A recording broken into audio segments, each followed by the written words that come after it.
खबरदार आंध्र तुत्तुल्लारा खबरदार Andhra Kaleshwaram project Kaleshwaram project Kaleshwaram project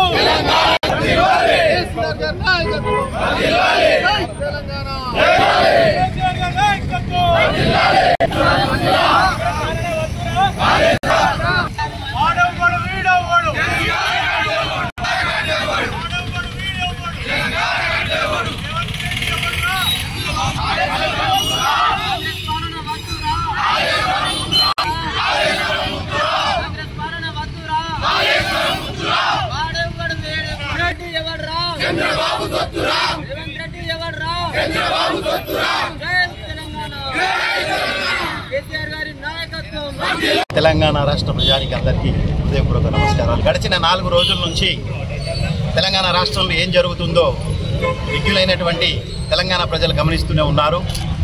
మరి ఏదైతే అసాధ్యమైనటువంటి తెలంగాణను సాధించి సుసాధ్యం చేసి తెలంగాణ ప్రజల మనోఫలకాలపై చెరగని ముద్ర వేసినటువంటి కేసీఆర్ గారిని నీతిపరునిగా ముద్ర వేసే కార్యక్రమాన్ని రేవంత్ రెడ్డి ప్రభుత్వం అమలు చేసే కార్యక్రమాన్ని 1,00,000 కోట్ల అవినీతి అనే ఒక బాటతోనే అబద్ధాల పునాదుల మీదనే రేవంత్ రెడ్డి గారి ప్రభుత్వం ఏర్పడింది. వారు చేసిన అబద్ధాల పునాదుల మీద అబద్ధాల హామీలు 6 గ్యారెంటీలు 420 హామీలను అమలు చేయమని ప్రజలు ఎక్కడ నిలదీస్తారో అనే డైవర్షన్ పాలిటిక్స్ని తెర మీదకి తీసుకొచ్చి ఒక బీసీ ఘోష్ కమిషన్ అని చెప్పి ఒకటి వేసి అది అసెంబ్లీలో ప్రవేశపెట్టి ఆనాటి నీటిపారుదల శాఖ మంత్రులు హరీష్ రావు గారు దానికి సవివరమైనటువంటి వివరణ ఇవ్వబోగా కూడా 8 మంది మంత్రులు ఏదైతే భారతంలో అభిమన్యుని మీద దాడి చేసినట్టుగా ఏ ఒక్కరూ మాట్లాడకుండా 30 సార్లు అంతరాయం కలిగించారు. తద్వారా ప్రజలకు స్పష్టంగా తెలిసిపోయింది హరీష్ రావు గారు మాట్లాడితే వాస్తవమైన విషయాలు బయటకు వస్తే ఇది చేసే అబద్ధపు ప్రచారాలు ప్రజలకు తెలిసిపోతాయని అడ్డుకుంటారు. ప్రజలందరికీ తెలుసు కాళేశ్వరం అనేది ఎంతో పెద్ద ప్రాజెక్టు, బహుళార్థ సాధకమైన ప్రాజెక్టు, 3 సంవత్సరాల్లో కట్టి 1,00,000 ఎకరాలకు నీరందించిన ప్రాజెక్టు. మనందరికీ తెలుసు 2014కు పూర్వం 60,000 మెట్రిక్ టన్నుల ధాన్యం ఉత్పత్తి కాగా 2023 నాటికి 3 లక్షల మెట్రిక్ టన్నులకు పైగా ధాన్యం ఉత్పత్తి అయింది.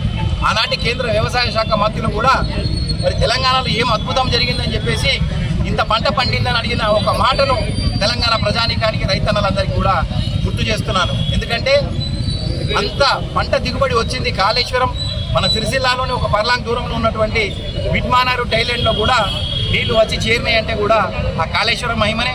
మరి ఈనాడు కూడా మిడ్మానేరు నుంచి రోజుకు 9,000 క్యూసెక్కులు అన్నపూర్ణ ప్రాజెక్టుకు, అక్కడి నుంచి మల్లన్న సాగర్కు, కొండపోచమ్మకు, హైదరాబాద్కు తరలించడానికి తీసుకుంటాం. మరి ఇదంతా కాళేశ్వరం మహిమాని తెలుసుకుంటూ కూడా వాళ్ళకి కూడా కాళేశ్వరం నీళ్ళను వినియోగించుకుంటూ కూడా ప్రజలకు తప్పుడు సమాచారం ఇవ్వడం రేవంత్ రెడ్డి ప్రభుత్వానికి చెల్లింది. మాట్లాడితే కాళేశ్వరం కూలిపోయింది, కొట్టకపోయిందన్న ఇలా 20 లక్షల క్యూసెక్కులు నీళ్ళు వచ్చినా అన్నారం, సుందిల్లా, మేడిగడ్డ బారేజీలు అద్భుతంగా చెప్పు చెదరకుండా ఉన్నాయి. అందుకే ప్రజలకంతా అనుమానం వస్తుంది. ఈ జరిగిన 7వ బ్లాక్ కూడా ఏదో ఒక విధ్వంసకరమైన శక్తులు చేసిన పనే కానీ ప్రకృతి చేసిన కన్నేరు అయితే ఒక్క బ్లాక్లో 2 పిల్లర్లకే పగులు పెట్టడం ఎందుకనే విషయాన్ని తెలియజేసుకోవాలి. ప్రజల మద్దతు ఉంది. ఇవాళ కూడా కాళేశ్వరం మీద చూపించినంత శ్రద్ధ రేవంత్ రెడ్డి గారి ప్రభుత్వం యూరియా మీద చూపించినట్టయితే రైతులు అల్లల్లాడుతున్నారు. అర్ధరాత్రి వరకు అపరాత్రి లేకుండా, వర్షాలను లెక్క చేయకుండా ఒక్క యూరియా బత్తా కొరకు ఎదురు చూస్తున్నారు. మరి ఈ శ్రద్ధ ఏదో రైతుల పట్ల, రైతులకు నీళ్ళు ఇవ్వడం పట్ల, రైతులకు యూరియా ఇవ్వడం పట్ల చూపిస్తే రైతులు సంతోషంగా ఉండేవాళ్ళు. అందుకే ప్రజలు మళ్ళీ గుర్తు చేస్తున్నారు, ఆనాటి పాలనే బాగుండే, కేసీఆర్ గారి పాలన వస్తేనే బాగుండే అని అంటున్నారు. ప్రజల మద్దతుతో రేవంత్ రెడ్డి గారు చేసిన కుట్రను తప్పకుండా ఛేదిస్తామని చెప్పి మీ అందరికీ మనవి చేస్తున్నాను. తెలంగాణ ప్రజానీకం అందరూ కూడా ఇలా రేవంత్ రెడ్డి ప్రభుత్వం, కాంగ్రెస్ ప్రభుత్వం చేసే కుట్రలను ఏకకంఠంతో ఖండిస్తూ ఉన్నది. ఇలా మేమంతా కూడా బీఆర్ఎస్ శ్రేణులమందరం కూడా మన అసెంబ్లీలో Kaleshwaram project BC goes report అని బీసీసీ రిపోర్ట్ను ప్రవేశపెట్టి ఒక దొంగ రిపోర్ట్ను కేసీఆర్ మీద కుట్ర చేయాలి, హరీష్ రావు గారి మీద కుట్ర చేయాలి, కాళేశ్వరం ప్రాజెక్టును కుట్రపూరితంగా చూపెట్టాలనే ఒక ఆరోపణతోని అది ప్రవేశపెట్టిన గోస్ కమిషన్ మేము బీసీసీ కమిషన్గా వ్యతిరేకిస్తూ ఉన్నాం. ఇవాళ గొప్ప వరప్రద అయినటువంటి కాళేశ్వరం ప్రాజెక్టును అన్యాయం జరిగింది, అక్రమం జరిగింది అని చెప్పేసి భూతద్దంలో చూపెడతా ఉన్నారు. ఇలా అసెంబ్లీలో 1,00,000 కోట్ల ప్రాజెక్టులో 20,000 కోట్లు మాత్రమే మేటిగడ్డ, అన్నారం, సుందిల్లా ప్రాజెక్టులకు ఖర్చు అయిందని చెప్పిన ఉత్తమ్ కుమార్ రెడ్డి మరి 80,000 కోట్లు రూపాయలు సద్వినియోగమైనట్టే లెక్క కదా.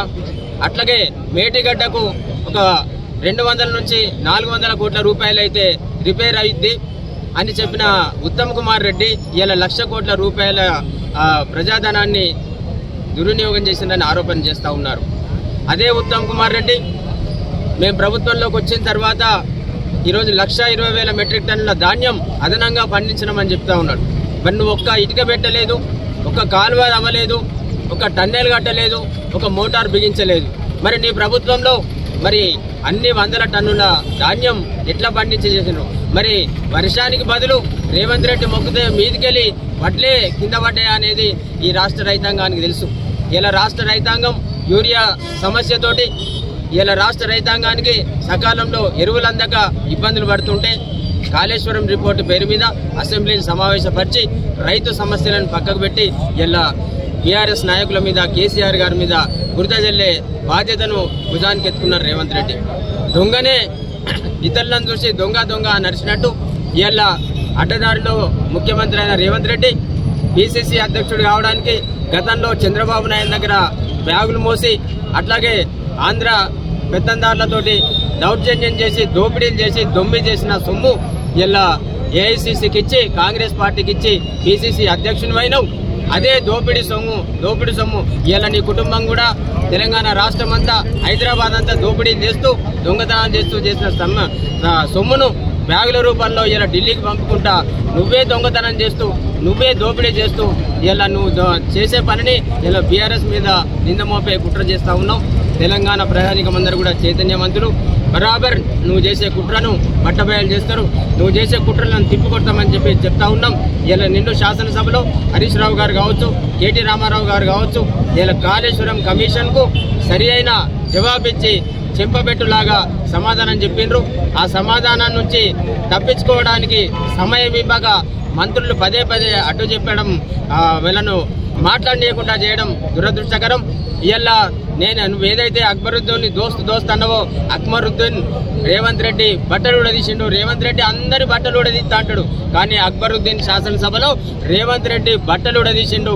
రాబోయే రోజులల్లా నువ్వు ఏదైతే పేగులు అన్నావో, ఏదైతే పండబెట్టి తొక్కుతానంటావో బరాబర్ రేవంత్ రెడ్డిని పండబెట్టి తొక్కుడు ఇవన్నీ కూడా జరుగుతాయని చెప్పేసి చెప్తా ఉన్నాం. ఖబర్దార్ రేవంత్ రెడ్డి, కాళేశ్వరం ఒక గొప్ప ప్రాజెక్టు, ఈ తెలంగాణకు వరప్రదాయని, తెలంగాణకు జీవనాధారమైన ప్రాజెక్టును నువ్వు ఆరోపణల పేరిట దాన్ని రిపేర్ చేయకుండా, రైతులకు సద్వినియోగం చేయకుండా ఎన్నో రోజుల నుంచి ప్రజాధనాన్ని దుర్వినియోగం చేస్తూ ఉన్నావు. తప్పకుండా నువ్వు స్థానిక ఎన్నికలను దృష్టిలో పెట్టుకొని ఇలా అసెంబ్లీలో బిల్లు ప్రవేశపెట్టినావు, ఈ కమిషన్ రిపోర్ట్ను ప్రవేశపెట్టినావు. అదే స్థానిక సంస్థల ఎన్నికలలో నీ బట్టు ఊడదీసే కార్యక్రమాన్ని తెలంగాణ ప్రజానీకం చేస్తారు. ఇలా స్థానిక సంస్థలలో బీఆర్ఎస్ పార్టీ ఒక గొప్ప విజయం సాధించబోతుందని చెప్పేసి చెప్తా ఉన్నాం. ఇలా ఏదైతే నువ్వు సిబిఐకి ఇవ్వడాన్ని, కాళేశ్వరం ప్రాజెక్టు మీద సిబిఐ నివేదిక కోరడాన్ని, సిబిఐ ఎంక్వైరీ కోరడాన్ని ఇలా భారత రాష్ట్ర సమితి పార్టీ తీవ్రంగా ఖండిస్తూ ఉన్నది. బీఆర్ఎస్ పార్టీ తీవ్రంగా వ్యతిరేకిస్తూ ఉన్నాం. ఇలా మేము ప్రజాక్షేత్రంలో ప్రజలందరినీ కూడా కాళేశ్వరం గొప్పదాన్ని వివరించి చైతన్యపరిచి రాబోయే రోజులలో స్థానిక సంస్థలలో గులాబీ జెండా ఎగరడం ఖాయం, మీకు ప్రజల చేతిలో శిక్ష జరగడం ఖాయమని చెప్పేసి చెప్తా ఉన్నాం. ఖబర్దార్ కాంగ్రెస్ పార్టీ.